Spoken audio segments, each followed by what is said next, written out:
The Obama administration is launching a public relations blitz, and you're going to pay for it. The $20 million PR campaign will promote Obamacare specifically to encourage you to stay healthy. That's right. And here's something else to think about. They are spending taxpayer millions, 20 of them in fact, to promote the law that the Supreme Court could, in about 4 weeks, declare unconstitutional. Former Alaska Governor Sarah Palin joins us. Good evening, Governor. Good evening, Greta. How are you? I'm very well, Governor. I'm always in favor of smart expenditures, but right now the government's, at least there's a new contract by HHS to help explain and promote the new health care, including telling American people to stay healthy, about the about the Obamacare, and that statute could, don't know, be declared unconstitutional in 4 weeks, so perhaps they should wait. But I'm curious your position. This is one of the stupidest things I've heard coming out of the Obama administration. Not only is this, of course, pending in court, and I think it will be deemed unconstitutional, but this is a propaganda piece, which I think violates many of the procurement laws and other laws applicable to government contracts. This is propaganda. It's just promoting Obamacare. And $20 million, take it one step further and find out how did this PR firm even be awarded the $20 million contract. It's crony capitalism on steroids, Greta. The $20 million is going to a firm that employs and has as head honchos Obama surrogates. It's payback for their support of Obama. And this comes on the heels of another $6 million HHS contract that went to another Obama crony who happens to be the crony who Jeremiah Wright alleges was bribed with $150,000 to hush up until the election was over. Connect the dots. This $20 million contract is just part of the crony capitalism that corrupts Washington, D.C.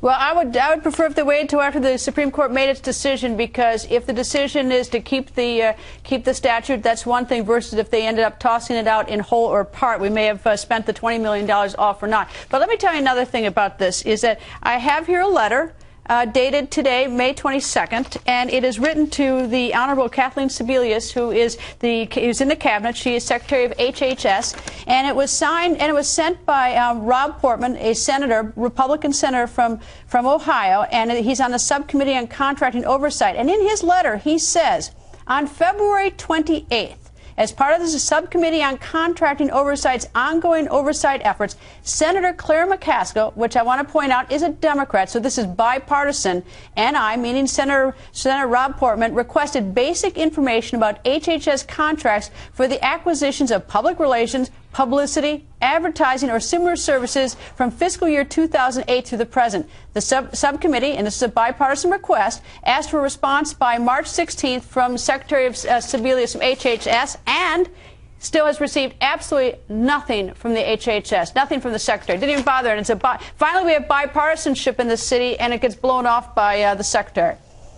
Yeah, well, another example, too, of efforts in this bipartisan, the rhetoric, anyway, that we hear coming from our president saying that he embraces, and yet really he has nothing to contribute to the cause of bipartisanship in order to get things done for the people.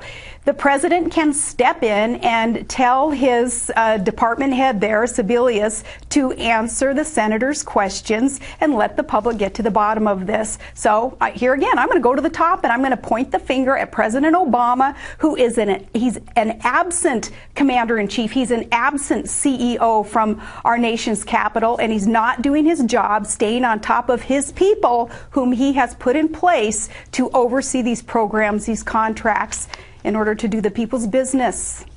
You know, but it's also rude. I mean, here's a letter from a Republican senator and a Democratic senator to a cabinet officer about very important issues, which result in millions and millions of taxpayers' money being spent, and no reply letter. And it's like, almost 2 months later, you would think that the secretary could at least say to an assistant, could you write these two senators, Republican and Democrat, and tell them I'll get back to them when I can. I'm swamped. But it falls into a dark hole, and just absolutely nothing. But anyway, and you know why he gets away with it, Greta? You know why he gets away with it, though? The president and these cabinet members being rude to our elected officials trying to do the people's work, because the media lets them get away with it. You're the first reporter, the first host that I have heard even bring this up, and I hope that others will follow suit and get to the bottom of it. All right, let me move on to the vice president. He says at the Tea Party, he gave a speech today on economics, part of a campaign speech, and he said this about the Tea Party. He says, imagine where we would be if the Tea Party hadn't taken control of the House of Representatives. A group, and they're honorable people, but a group set on obstructionism. They have an overwhelming goal, prevent Barack Obama from a second term. Let's talk about this obstructionism. Is that what this is about? Is that, obviously I know that you're a fan of the Tea Party, but what's your response to the vice president on behalf of the Tea Party? Well, the vice president is very, very out of touch with what constitutional fiscal conservatives are trying to accomplish through the Tea Party movement, and that's just to awaken the rest of America to the road that we are on, that President Obama and Vice President Biden have us on, and that's a road towards bankruptcy. And the Tea Party movement is, thank God, trying to obstruct any more growth of government that will put us over the edge. If it weren't for the Tea Party grassroots movement, full of those who believe that a smaller, smarter government is the answer to many of our problems. If it were not for the Tea Party, we would be in much worse shape after those 2010 elections that at least did usher in some people who will put government back on our sides and get government off our back. Well, I suppose if I were going to give him political advice, he's asked me for none. He's called them honorable. That's a good thing. But to call them obstructionists, essentially, it'd be better to say that they have very different reasons, and very different policies, and very different interests. But, it is, frankly, you can't have it both ways. Say someone's honorable and at the same time say that someone's trying to obstruct any sort of progress. But anyway, let me ask you, talking about the Tea Party, down in Texas, there's an interesting sort of face-off between Governor Sarah Palin and Governor Rick Perry. You have both endorsed two different candidates in the primary for the U.S. Senate, Republican primary. Governor Perry has endorsed David Dewhurst, and you've endorsed Ted Cruz. And it's sort of interesting, you're coming off a big win in Nebraska with endorsing a Tea Party candidate, Ms. Fisher. I'm curious, what's going on down in Texas? Who's going to win, you or Governor Perry, on this endorsement? Texas will win, which means America will win when Ted Cruz is elected. I think people have understood there in Texas that for all the good work that the team of the governor and the lieutenant governor have done for the state of Texas, it's time in that state for some new blood to represent Texas in Washington, D.C. Friends and colleagues, we're going to differ personally on different endorsements. Take, for instance, my endorsement that I'll announce firsthand here to you, Greta, of Senator Orrin Hatch in Utah. I want him to win. I join Sean Hannity and Mark Levin and other conservatives who would like to see Mr. Balanced Budget return to Washington. He's part of that 1% you hear about, not the 1% that's mocked and criticized in the press lately, but the 1% of national politicians whom I believe should be reelected, sent to Congress because of his commitment to see a balanced budget in the United States of America. He wants to apply that common sense economic principle of a balanced budget, fiscal responsibility, and I want to see him reelected. So my endorsement of him will differ from others, of course, in that race in Utah. No different, I think, in many sense when we talk about endorsements in Texas.